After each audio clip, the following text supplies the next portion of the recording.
Bom dia, tudo bem com você? Como é que estão as coisas aí? Espero que esteja tudo bem. Eu sou André Godoy, hoje é dia 29 de fevereiro de 2024, quinta-feira. Bom, hoje eu quero falar sobre um assunto que é muito importante e pouquíssimo debatido também, infelizmente. A impressão que dá é que no Brasil tudo que é importante não entra na pauta, você já reparou? Talvez não seja coincidência isso, mas enfim. O Alexandro, obrigado Alexandro, mandou aqui uma pergunta.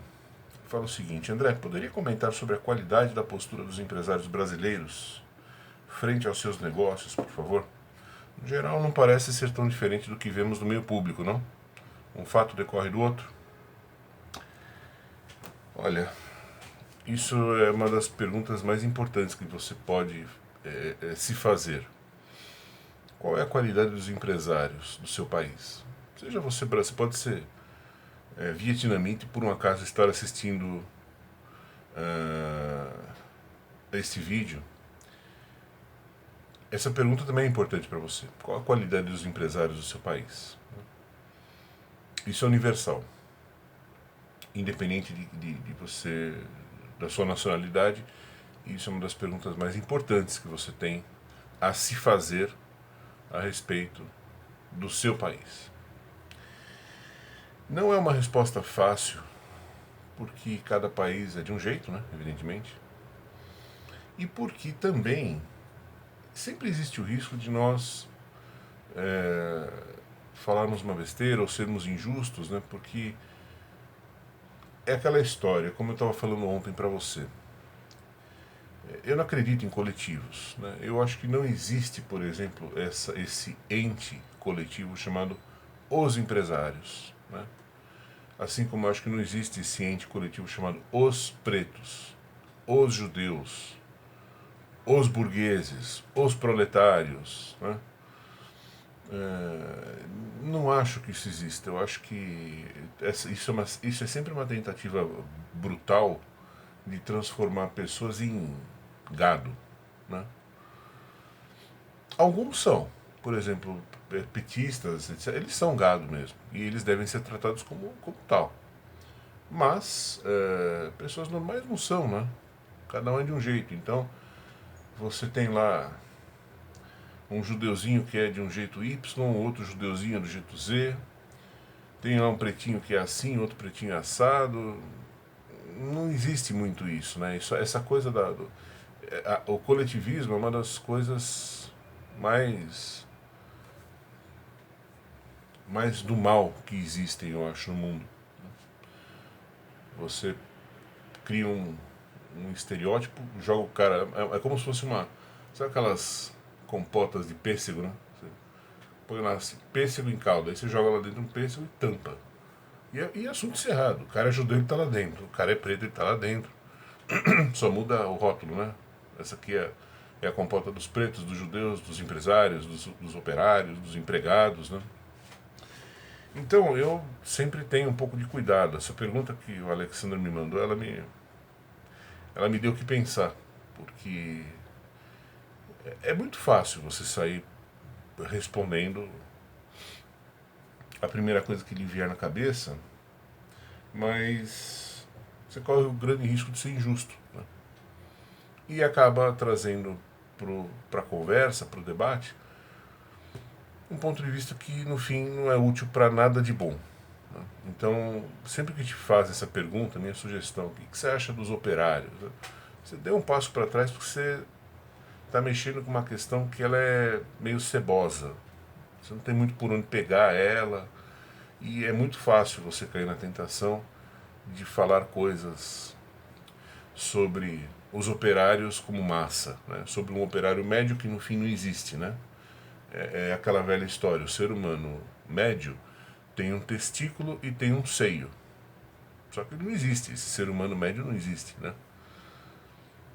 Então eu pensei bastante na pergunta que o Alexandre mandou, mas eu consegui chegar a um denominador comum, algo que realmente eu diria que caracteriza muito bem o que é o empresário brasileiro. O empresário brasileiro, não só diante dos seus próprios negócios, mas diante do país em que ele habita, o comportamento do empresário brasileiro tem um traço muito bem definido, que é a ignorância. Quando eu falo ignorância, eu não estou falando de você ser bruto, mal educado, grosso, não é isso. É ignorância no sentido técnico da palavra. Tá? Falta ao empresário brasileiro, como diriam os antigos, falta leitura. Né? Não estou falando de diploma, tá? Não estou falando de falta estudo, falta de ter um mestrado. Não, não é isso. Falta leitura. O que é leitura? Leitura é aquele conhecimento que você adquire indo a uma livraria comprando um livro e sábado à noite você está lendo aquilo, você está se instruindo. Você não precisa necessariamente de uma faculdade ou de um professor ou de um MEC para fazer isso por você. Aliás, é até bom que não tenha ninguém dessas curriolas no meio do teu caminho, para você aprender livremente o que você quer e precisa. O empresário brasileiro é um cara que se caracteriza por não ter leitura, digamos assim. Como assim, André? Você está dizendo que todos os empresários brasileiros são tapados? Olha, de novo, né? Todo coletivo é injusto e não deve ser levado tão a ferro e fogo, mas sim, eu acho que como uma característica geral, eu acho que sim, eu acho que a ignorância é a mãe do empresário brasileiro. Quando eu falo ignorância, eu até separei aqui. Por exemplo, todo empresário brasileiro deveria um dia ter lido esse livro aqui. Tá? Ele tem 1.700 probleminhas de álgebra. Vou mostrar para você. É um livro antigo, mas é um livro que, se você já fez isso aqui, você é minimamente versado em contas. Você sabe que se o preço de um produto subir 50%, para ele voltar no preço original, o desconto que você vai dar não é 50%. É o livro que você precisa ler para saber que quando o governo te cobra um DAS de, sei lá, 10%, na verdade não é 10%, é mais. Porque esses 10% ele está cobrando sobre o seu faturamento, ele está cobrando antecipado, então é mais que 10%.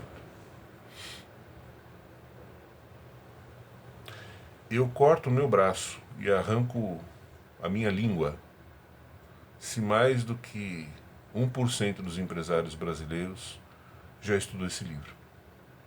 De novo, estudou como? Sábado à noite, leitura. Pega o caderno, folha de papel, borracha, senta a bunda e faz. É álgebra básica, é a álgebra do primário, no máximo ali início do ginásio, mas eu duvido que o empresário brasileiro saiba fazer contas. Primeiro problema. Segundo problema,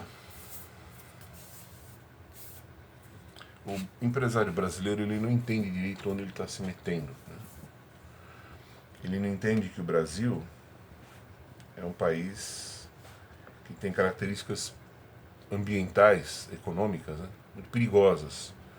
E essas características ambientais, econômicas, perigosas, elas são fruto da política, infelizmente.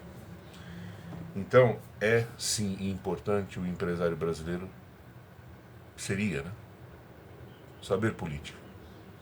Sobretudo a política daqueles que o governam, ou daqueles que têm papel importante na nossa sociedade. O que esses caras pensam, né? Como que eles agem? Então, isto seria o segundo livro que falta ao empresário brasileiro. Esse é bem grosso, né? Porque a quantidade de crimes dessa gente é muito grande. Mas eis aqui um livro que todo empresário brasileiro deveria ter lido e não leu. Por isso eles acham bonitinho fazer o L.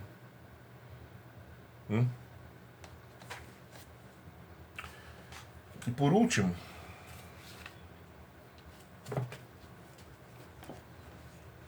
esse livro. Também um tijolo, mas absolutamente necessário. Eu estou citando este aqui em particular. Eu tenho zilhões aqui de outros. Poderia ter puxado da estante qualquer um, tá? Puxei este porque ele é um apanhado geral e é um livro que na estante virtual você compra aí por, sei lá, R$30. Tá? Samuelson, Economia. O empresário brasileiro também não sabe isso. Aí você me diz assim, André, mas deixa de ser arrogante, deixa de ser metido. Quem é você para dizer que o empresário brasileiro não sabe essas coisas? Quem é você para chamar o empresário brasileiro de ignorante? Olha, a maior prova de que o empresário brasileiro não sabe fazer conta, não sabe política e não sabe economia, a maior prova disso que eu estou falando é o fato dele decidir ser empresário no Brasil. Isso é a prova de que ele não sabe nenhuma dessas três coisas. Ele não sabe o que ele está fazendo. Ele é só uma criatura de coraçãozinho inocente, que acredita no empreendedorismo. Agora está na moda, né? O pessoal da direita emplacou essa história, o empreendedor. Tá. Isso é coisa de adolescente, né? Você entrar num cassino onde as máquinas estão todas programadas para te vencer, isso é ser burro. Isso é você não conhecer matemática, não conhecer as leis da casa, não conhecer nada.